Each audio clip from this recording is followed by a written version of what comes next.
from losing an eye to absolutely dominating Leon Edwards, I know it's depressing, but Bilal Muhammad made Leon Edwards look like an amateur.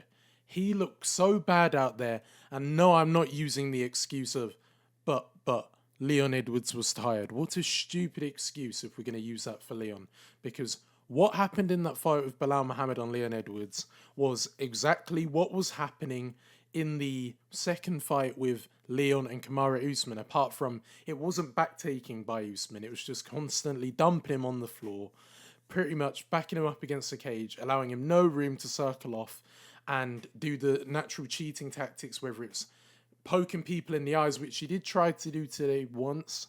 It didn't work, but he tried it, and the new gloves have probably exposed Leon Edwards a little bit as well, because he can't do that cheating tactic. And what else? Oh, another thing. Leon Edwards, in my opinion, you're going to disagree with me, but I never thought he was really that good, and I'm not just saying it because of this fight here. Like, he beat Kamaru Usman in the third fight. Fair enough. Kamaru Usman after that point, yeah, he got that fluky knockout in the second fight where he got dominated, but in the third fight, he came out a completely different fighter. And do you want to know why that is? Because one, Kamaru Usman's knees were finished. If you have knees of a pensioner or an old person in a care home, you are not going to be able to shoot in, because as you level change to bend your knees, if you're having pain doing that, you're not going to be doing it effectively. Bilal Muhammad does not have these knee issues. And what does he do? He goes out there and bullies Leon Edwards with basic... It wasn't even just takedowns. He was smart. He didn't even have to just do your basic, let me just shoot him for a double leg. He was mixing up high crotch takedowns like Daniel Cormier, dumping Leon Edwards on his head. And he couldn't read it. Like, how many times did he do it? About twice or three times? The same thing, and he just could not get a read of it. All that Dagestani training he must have had has made an impact on him, because the last fight with Leon Edwards, he looked nothing like this. He got his head smashed in, but now he's actually taking the training way more seriously. He had a game plan, and he made Leon Edwards look amateur. And that's not just why I'm saying Leon Edwards was never that good. It's because of the fights I've seen previously. Like Colby, yes, he broke his foot, and people will say it was still a good performance. Like the first few rounds, yeah, it was, but Colby stood there like a fish out of water, scared to strike with Leon Edwards. It was just a really weird performance. And even then, he couldn't finish him. But I know you don't have to finish people to get credit. But it was the fact that even though Colby was injured, he got a similar takedown on Leon Edwards that Bilal did, where it was like a chain grappling takedown where he lifted him up, I believe, with a high crotch and then changed it into a double midair and then was able to hold him on the ground in like round 5 when the fight was pretty much done and throw these little pity punches to the body that had no effect on the fight whatsoever. So you might think I'm hating on Leon. I found him boring. I've also found Bilal Muhammad boring. But you get to the point where you've just got to accept that Bilal Muhammad is a good fighter. He really is. He's boring. His boxing is very basic, but it works. Leon Edwards, his striking is good, and his IQ, I used to think was good, but now when I'm thinking about it, it's all right. Because Bilal Muhammad, he was not reading that he was pushing him up against the cage. He was just like panicking and backing himself back into the cage instead of circling off the cage. Like, even though he was cutting him off, Leon Edwards is known for being able to like use his footwork and get into positions where he can set up kicks. Where were the kicks? I don't remember seeing that many kicks. He tried to box with him, landed one good uppercut in the fight, and then apart from that uppercut, he got smashed. Like, not smashed, but he was getting bullied on the feet. It was like not as bad as the Sean Brady fight, but at times it looked like he was getting rocked, not to the point where I thought he was going to get knocked out, but he was getting stunned a little bit in the fight, and that's not a good look. For how good he's meant to be as a striker, getting stunned by Bilal Muhammad is embarrassing. And now we will never see the fight with Kamaru Usman and Bilal. That was a good matchup for Kamaru Usman, because I don't see a guy like Bilal just ragdolling him like that. One thing about Usman, you will never see him get bullied on the ground completely. I know Khamzat Chimaev was able to do it at one point, but that was from a back take, and he did it late, I believe, in round 2 when he went for a takedown. Or it might have been in round 3. But that's Khamzat Chimaev, a big guy who's very explosive with takedowns. Bilal Muhammad's not really explosive. He's just got good technical setups, which allow him to like throw people onto the floor. And then when he gets on top of you, it's like, you can't get out. Once you lock in that body triangle, you know what he's doing. He thinks it's Aljamain Sterling. But so did Leon in the third round. Like, he was trying to get that rear naked choke. He was never doing it because, you know, Bilal Muhammad, he's trained with all these Dagestanis and they love doing them type of chokes.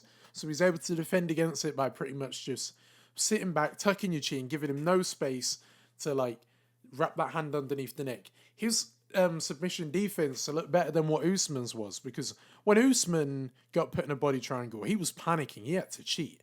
Bilal didn't have to cheat to get out or to survive. He just kept moving his hands, adjusting, not like exploding into a position where he might leave himself compromised or leave his neck open. He just stayed calm and composed. Leon Edwards, on the other hand, looked lethargic. He looked weak.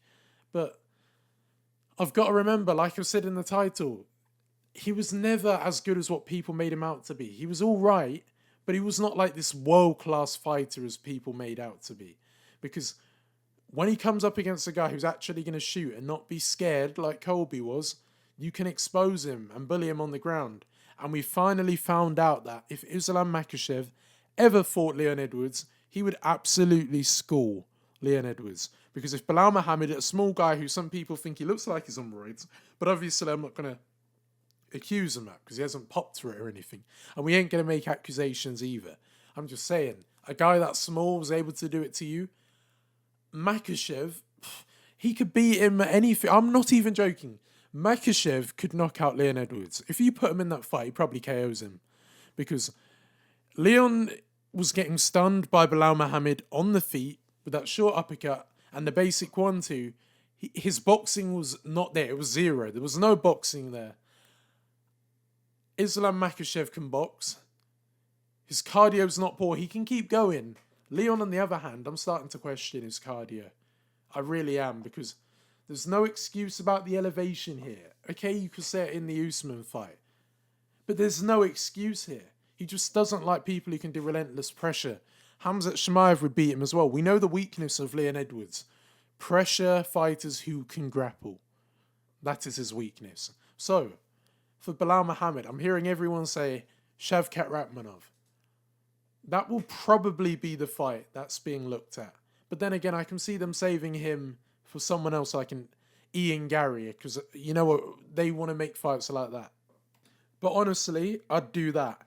And no, well, honestly, I mean, I would do Shavkat against Bilal Muhammad. And if that fight happens, he will get cooked. And I'll make a video in the week probably about which UFC fighters I believe can beat Bilal Muhammad. But Leon Edwards, no rematch for me. Not after that. Like, you don't get a rematch after getting bullied like that. Even though at the end of round 5, we started landing them elbows. He left it too late. It was like when it was necessary in the fight. Like, there was even a moment, I believe, in round 4, like, near the end of the fight, when he gets, like, a little bit of control, he just makes the wrong decisions. And that's where the IQ comes into play. Like, even in round 5, when he landed them elbows, maybe he should have told him to stand up. It wouldn't really make a difference. The fight was over. But I've noticed a lot of fighters tend, even if they're losing a fight, to continue grappling when you're not going to finish them in that position. So, Shavkat against him, we can do Leon, Ian Gary. If Ian Gary's really about it and he really wants that title shot, you fight Leon Edwards. If you beat him, which I don't think he'll do, you get that title shot. Or what you could do is an Ian Gary Colby. But again, Colby don't want to do that, and he's gone into hibernation for a while whilst he's letting his bone recover. But yeah, good win for Bilal Muhammad. I know people are not going to enjoy it, and I'm not either, but he is good, and he's boring. Tom Aspinall versus Curtis Blaydes. I feel like this was one of the most predictable things to happen because, again, the low IQ, and I hate saying it, but it's true, the low IQ ability of Blaydes strikes yet again. He will never learn, and that's why I'm saying it's a low IQ. I've never seen a fighter where they get taken down, not taken down, they get chinned on the feet all the time, and they're a grappler. And they don't think, hold on a minute, I'm getting knocked out all the time by strikers, and I'm meant to be a wrestler. I wrestled in college. Why don't I just go for takedowns and use what my base originally was? It's worked before against guys like Volkov, and it's worked before against guys like, what was his name? I'm having a bit of brain fog. Curtis Blaydes, Rosenstrike.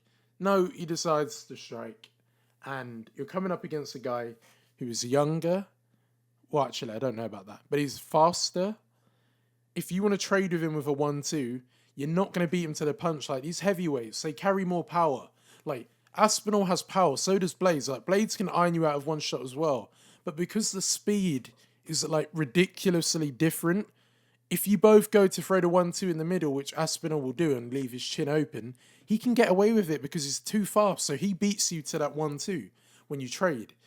Pavlovich got close. Like, that was a big wake-up call when he hit him. But then again, the speed was so fast that you can't compete with it. And John Jones struggled with the speed of a Dominic Reyes. We will never forget that fight. I like John Jones. I think he's the GOAT. But unfortunately, he did lose that Reyes fight. But they'll never say he did. And it will never get overturned because you can't. But Tom Aspinall, Jones would be an interesting fight to see. But I'm past talking about it because John Jones don't want it. He wants Stipe Miocic. Maybe an Alex Pereira because it's a favourable matchup for him where he can bring him down, not have too many problems unless he messes about on the feet. Whereas Tom Aspinall, too big, too powerful, too fast. He's one of the most anomaly fighters Jones would have ever fought in his career. And people will say, I would have said that about everyone he's fought. But the difference is he's moved up the weight class. He's not born a heavyweight like Tom Aspinall. Like, this guy could have played rugby or something and he would have been good at it. John Jones on the opposite. He isn't built as a heavyweight. He's a light heavyweight. He's even admitted he's got bad genetics, which I don't believe. And he's got small calves. His stomach's quite big. Like, he hasn't got that athlete type of look at him at heavyweight. He's got like that fat heavyweight build where he's not naturally a heavyweight, but he's forcing the weight to get there. Whereas Aspinall, not fat, but he's just your natural heavyweight when you see him. Like, he's at a healthy weight. It's normal. He's born like that. Whereas Jones, he's got to force that weight in him. And you can see it on his gut. Compared to Aspinall, where it looks more natural. So, Aspinall, like, forget about the John Jones fight. Just be active at this point. He can't have I wouldn't want to see a Volkov rematch. I did want to see Gane. That would have been interesting, but again, he'd probably just submit him. So, we actually have to move up the list. I know he don't want to do it, but if he wants to stay active, he hasn't got a choice. You might as well call him a champion. In my eyes, people say you're not the champion, but to me, Jones barely fights. He feels like the champion. So, let's do. I know they won't do it. A Jailton Almeida against Tom Aspinall.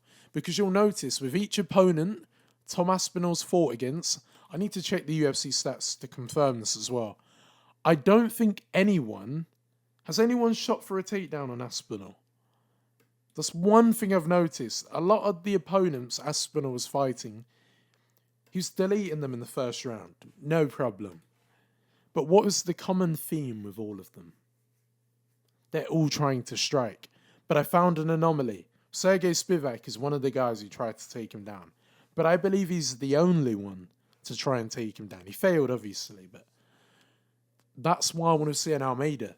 Because Aspinall will smoke him on that feet. That has got a knockout finish. There's no submission in that fight for Tom Aspinall against Jailton Almeida. It won't be that fight. But you know why that fight is dangerous? And people will laugh and say, how is that fight dangerous? He'll just knock him out. He doesn't waste time on the feet. He's like Hamzat Chimaev.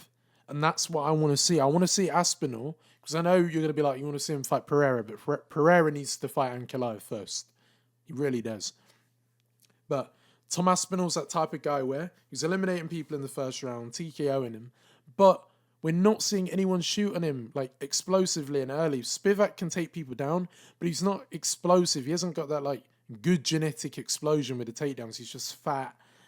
He can grapple, but it's not like amazing takedown setups. Whereas Jailton Almeida, he shoots in, and once he's got that interlocking grip with his hands, he can throw you all over the place. It's throwing a massive Curtis Blaydes all over the shop. Would he do the same to Aspinall? I'm not sure. We saw Aspinall in the clinch. It didn't last long today. But we would finally see an opponent who's not messing about on the feet too long and goes straight to work. And then we would see how good is Tom Aspinall's takedown defense and how good is his jiu-jitsu defensively and takedown defense. But that's the fight I want to see, because I'm done with Jones. He's wasting everybody's time. Fight Stipe and retire at this point. Even if you don't want to see it, it's just what you have to accept. So yeah, they're the fights I'd want to see. But for Blaydes, he's in a weird position because he's just... People think he's the dark horse, which you could argue, but he's in a really weird position. At this point, I don't even know what you do with him. Do we just leave him to sit out? Or does he have to fight higher up now? Probably. I know he beat Almeida, but still, he was getting bullied in that fight earlier on. Should we do a Sergey Spivak Blaydes? I know it's like... You don't really want to see it, but honestly, for me, Blaydes has either got to sit out and just wait to see what happens with the Tai Tuivasa fight. But even then, he's fought Rosenstruck, so he probably has to either sit out or take on an up-and-coming contender. Up to him. Aspinall's just too good. He'll end up being the GOAT of heavyweight. Like, you haven't seen any guy like him in the heavyweight division before. And I know it's cliche, but you really haven't. Paddy Pimblett versus Bobby Green. If low IQ was a fighter, it really is Bobby Green. And it doesn't help that the CTE, the age, the overconfidence of him, he was going to lose this fight. And I think people were thinking that maybe Paddy Pimblett could get outstriked on the feet. And you know what? He didn't do much on the feet to start off with, Paddy Pimblett. But one thing Bobby Green actually did quite well early, it was like attacking that leg of Pimblett. Because Pimblett doesn't check. He didn't like defend those oblique kicks, but it weren't hurting him because Bobby Green, he doesn't really hurt people with kicks. He just throws them out there to keep the range so he can just keep his hands down and pop the jab. But he didn't. It was too much trash talking. Paddy Pimblett got into his head because he was like, oh, I know he won't want to grapple with me. And Bobby Green, with the ego he has, like, you changed the name to King, so you know what type of guy this is. Embarrasses himself. Imagine shooting in on a jiu-jitsu expert when you are a striker who's not known for like getting people down or submitting them. Yes, he's got loads of submissions on his record. They are from way back in the day. I don't even think most of them were in the UFC. Like, he had no chance on the ground with Paddy Pimblett. Let's be like, come on. Get skilletined and the elite jiu-jitsu of Paddy Pimblett, which I do call elite because of the transitioning. And like, I've seen this guy do a flying triangle before and convert a guillotine into a triangle choke. The amount of flexibility you have to have, because you have to jump onto that guillotine, let go of that guillotine whilst moving into that triangle and transitioning, whilst your opponent's trying to force his way out of it, and then converting that into an armbar, that's high-level stuff. And look what happened. He gets submitted, and it was all because of ego. So Bobby Green, I can't really pick him an opponent. He needs to retire. He was meant to retire after the Jared Gordon. He started off a bit well, and that gave him a bit of false confidence that he thought he could make a run in the rankings again. No. That's it for Bobby Green for me. He's got enough brain damage as it is. We don't need to see any more. If you want to have just one fight for the sake of having it, for just the fun of it, just do a Michael Johnson against him at this point. Gregory Rodrigues versus Leroy Duncan. Jesus Christ, this Duncan guy has got a chin on him. If that is any other fighter Rodrigues is fighting in the middleweight division, not any other, but a lot of them, they are getting knocked out by that. And Gregory Rodrigues dominated that fight thoroughly, with the only thing Leroy Duncan was doing is trying to use his kicks as jabs, and he weren't throwing any boxing combinations. It was just elbows, like spinning elbows, and pretty much running away from every exchange in the pocket, because he knows after he felt that hook once earlier in round one, he did not want to feel that again. And I'm starting to think Leroy Duncan is another nowhere near it. Don't get it carried away. He is nowhere near the level of a Wonderboy Thompson, but he has the same issue that we've all been talking about with Wonderboy Thompson, where he can't fight people who can grapple because all they have to do is take him down. And look what happened.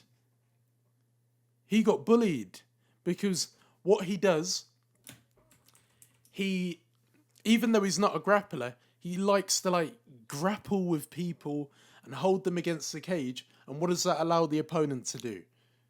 Pretty much reverse him by pretty much interlocking the grip and putting his back up against the cage. And he did all right earlier on of stopping the takedown. But if he didn't get the takedown Rodrigues, he would use the initial trip my throat to try and advance to the back. And when he took the back of pretty much Leroy, he doesn't know what to do. I'm starting to think this guy, he is very overrated. Like, thinking the poll was saying that he might get a KO over him. Well, that was the only way he was going to win, because he isn't going to win a decision deep down, if I think about it, when the opponent's shooting for takedowns. It was a striker versus grappler situation where the striker has been grappled by the guy who got grappled. No, what did it go like again? So Gregory Rodrigues grappled Armin Petrosyan where it made him look helpless, and then Petrosyan does it to him. So what's going to happen when the original actual good grappling guy comes up against a guy who got out-grappled by the non-grappler guy? He was going to get like bullied on the floor, and he did. And even the boxing on the feet, it was all right by Rodrigues. He standed tall with his strikes.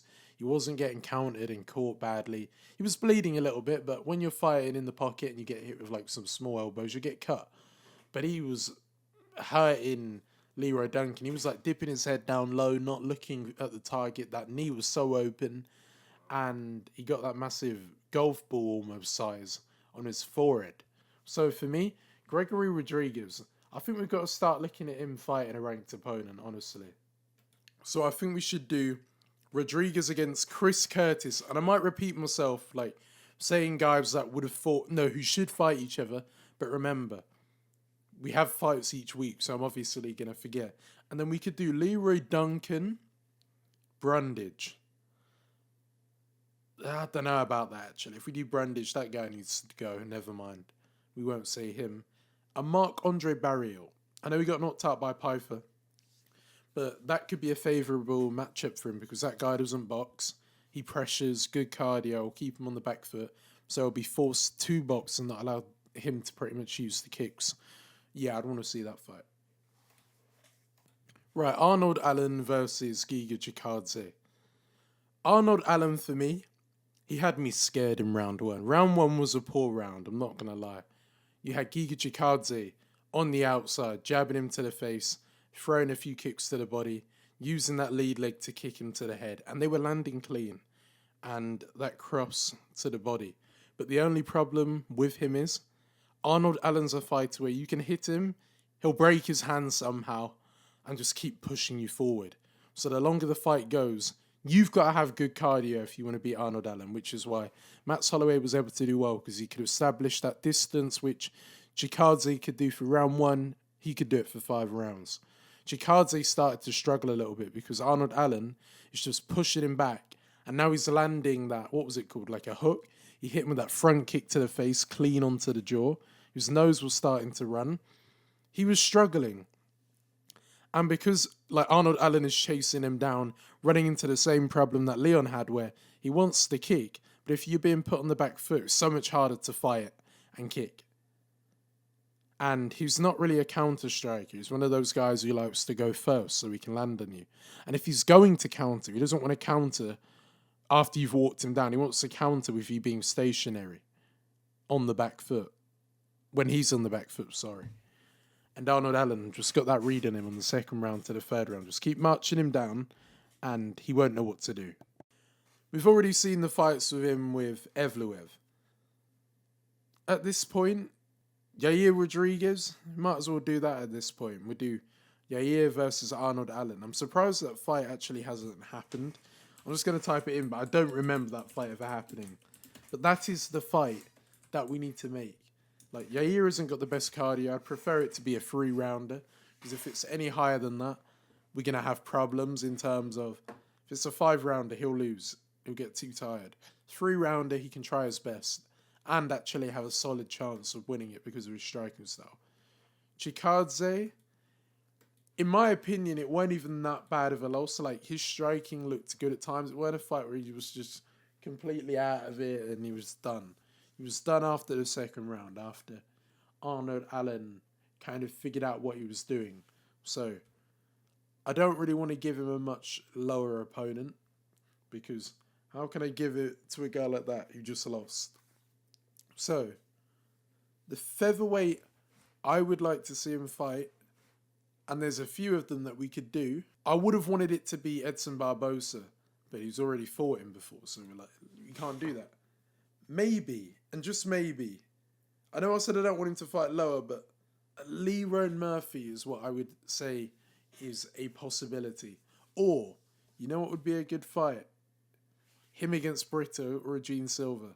But what I can see happening is the UFC giving him like a Sadiq Youssef or something. But a Brito Chikadze would be a very interesting fight. Right, Nathaniel Wood versus Daniel Pineda. This is one of the fights where it was like, it's free money.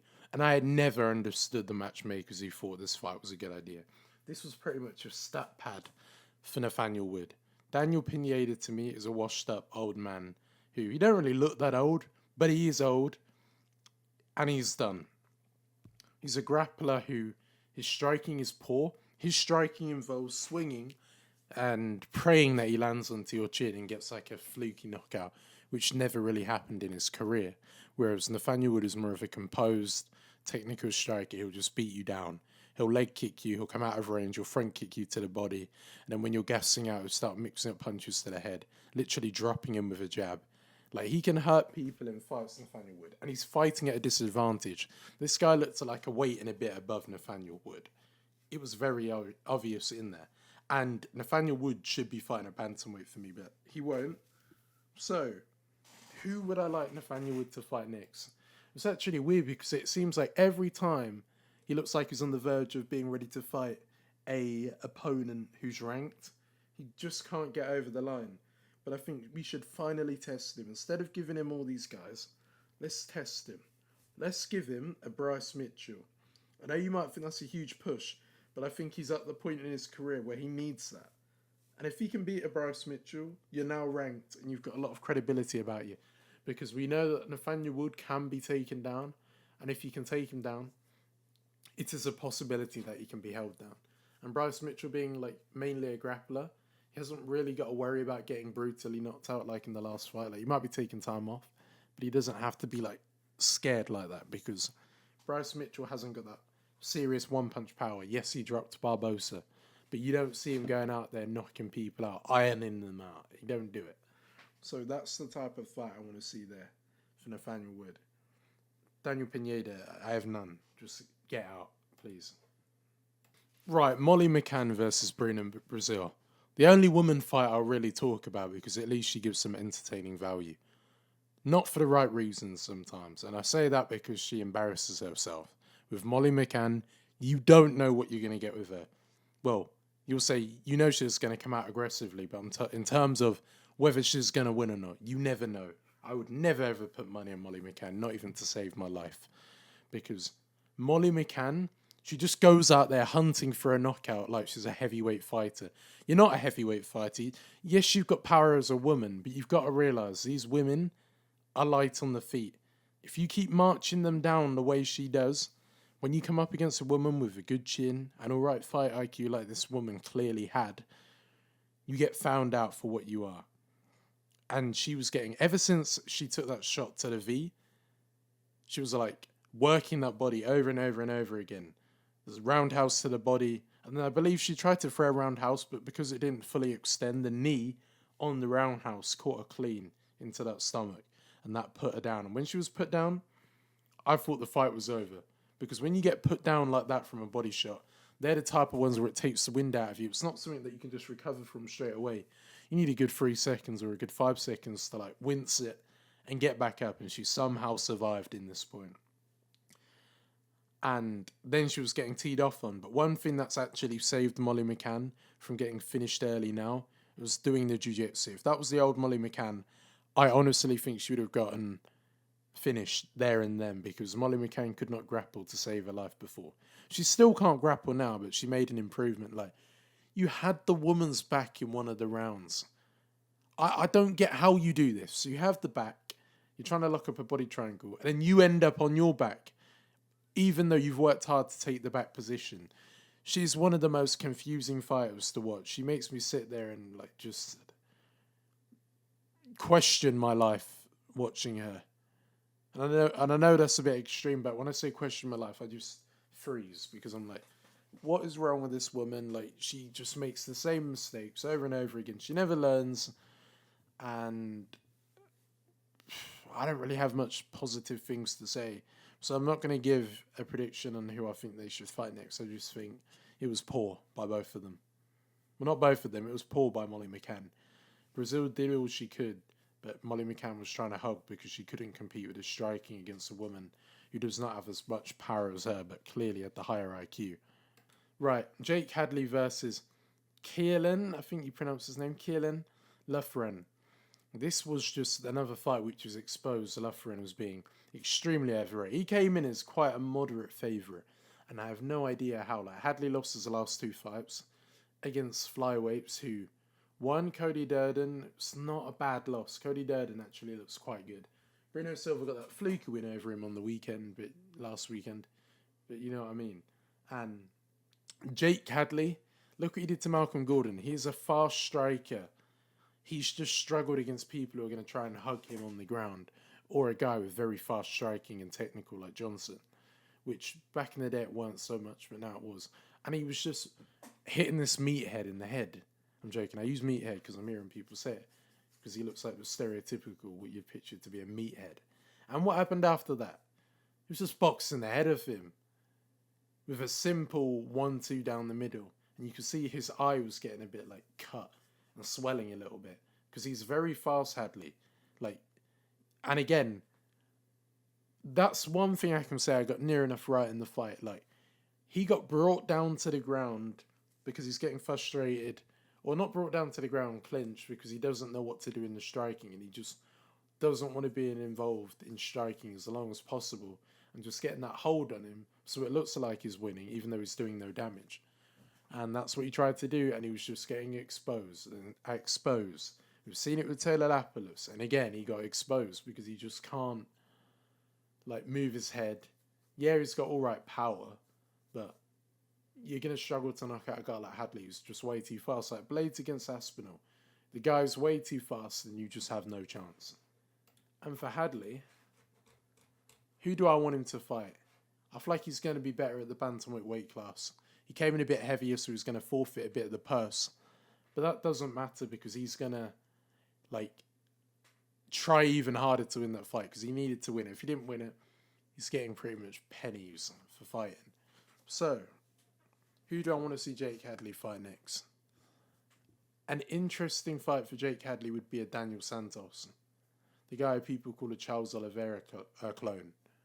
That's what I wouldn't mind seeing. Or would they want to see like a Farid Basharat or a Taylor Lapalus? Like maybe if they do another UK card, put Farid Basharat against Jake Hadley on it. Or if you don't want to do that and you just want to do it in the US or something, you can do that fight. Or what you could do is, because I don't believe he's ready for a ranked opponent, give him like a Douglas Andrade. They're the type of fights I want to see, like just warm-up ones for now, where he should win, but I shouldn't be looking for anything significant right now. So yeah. Right, Mohamed Mokaev versus Manel Kape. I'm not even joking. This is another fight that I actually called kind of right, because I was saying how Mohamed Mokaev is going to win a controversial decision where, like, I can't remember what round I said, but I thought it would be controversial, and here we are now. Yes, I do believe Kape won that fight. Round 1, and that was the problem with Manel Kape. It's actually annoying how he has no activity on the feet. I expected him not to be that active and Mokaev to shoot in, but he was looking to strike. And it was like, Manel Kape didn't bother doing anything until the end of the round. It was like his brain switched off, the controller disconnected, and then out of nowhere, he got a burst of energy at the end and started catching Mokaev with a hook and backing him up against the cage. And you know what? I didn't think Manel Kape's takedown defense would be that good, but that looked elite. He was just jumping and sprawling every takedown attempt. And the only time when he got a takedown, I believe it was in like round 2 or round 3, and the reason I'm giving him round 3 is, you know when he went for that guillotine? I know he wasn't near finishing him, but that is more effective than pretty much lying on top of him. And what's the rules? Effective grappling. And if his opponent's literally trying to lie on him, not even try and posture up and land any strikes, and even then, on his back, you started seeing him elbow the top of his head like he's McGregor against Poirier or Tony Ferguson back in the day. I think he won that fight, but I did think controversial. Mokaev will do that grappling and the judges will favour it, even if he does no damage. Plus, another thing. Mohamed Mokaev is going to be cut from the UFC. And it feels a bit weird because he hasn't lost the fight.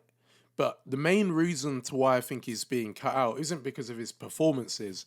It's the behaviour. Like the PI incident, they obviously think that it was him who's instigated it. And you saw that video on Twitter where Mohamed Mokaev at the ceremonial chasing him down, throwing a water bottle, and he couldn't calm down. It was embarrassing. And then you have in the cage Mike Beltran humbling him, like punking him, as some people are saying on Twitter, telling him, stand right here, and he was talking like that and all of that type of stuff. Like, he had that grown man pretty much shouting at him in the cage when he's the one fighting, and he was just causing trouble to why I think he's being cut from the UFC, but I can't give him an opponent anymore because he's going to be going to PFL, probably. But for Manel Kape, it was a loss. But again, even though he lost that fight, in my mind, that was like a win. And the UFC, for me, I think giving him a ranked opponent wouldn't be bad, honestly. So who should he fight next?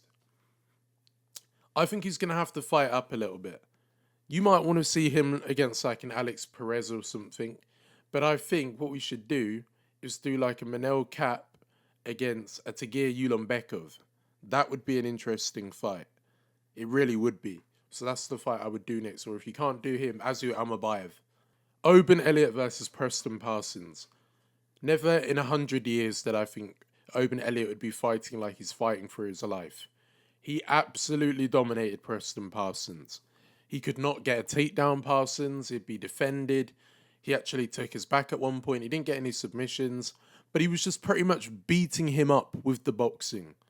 And I know Parsons isn't a great striker, but how do you go from dominating Matt Semmelsberger, who is a striker, who I believe would piece up Oban Elliott on the feet, to then losing to Oban Elliott, who got dropped by Val Woodburn and looked very unbalanced and uncoordinated, but today looked like he was fighting for his life and put on the best performance of his career. I don't understand that. And that's the problem in MMA. Like, it doesn't matter. Previous fights don't always mean something. If it's a bad matchup, it's a bad matchup.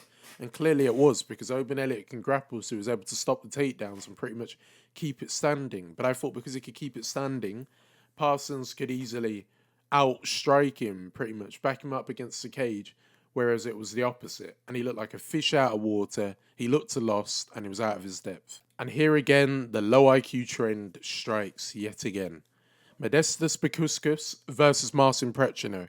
Why the hell, when you have hurt Modestas, he's backing up against the cage, why the hell would you shoot in on him?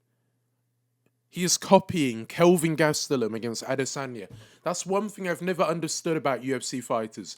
If you rock your opponent and you are a striker, a kickboxer, why are you going to take him down when you've hurt him instead of looking to just pretty much, you don't have to be composed, just swing him, get him out of there.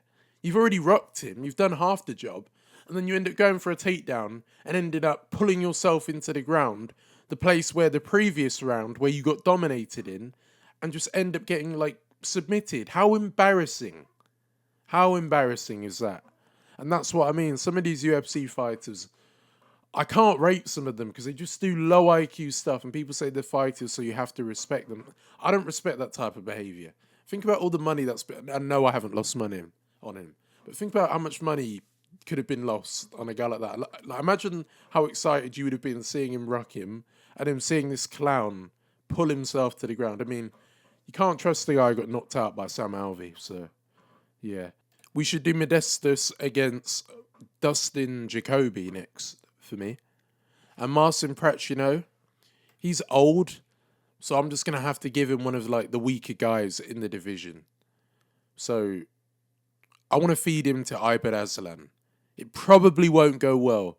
Or that guy from England, George Tokos, he lost to Umar Sy, but Umar Sy is like ridiculously, like stupidly good.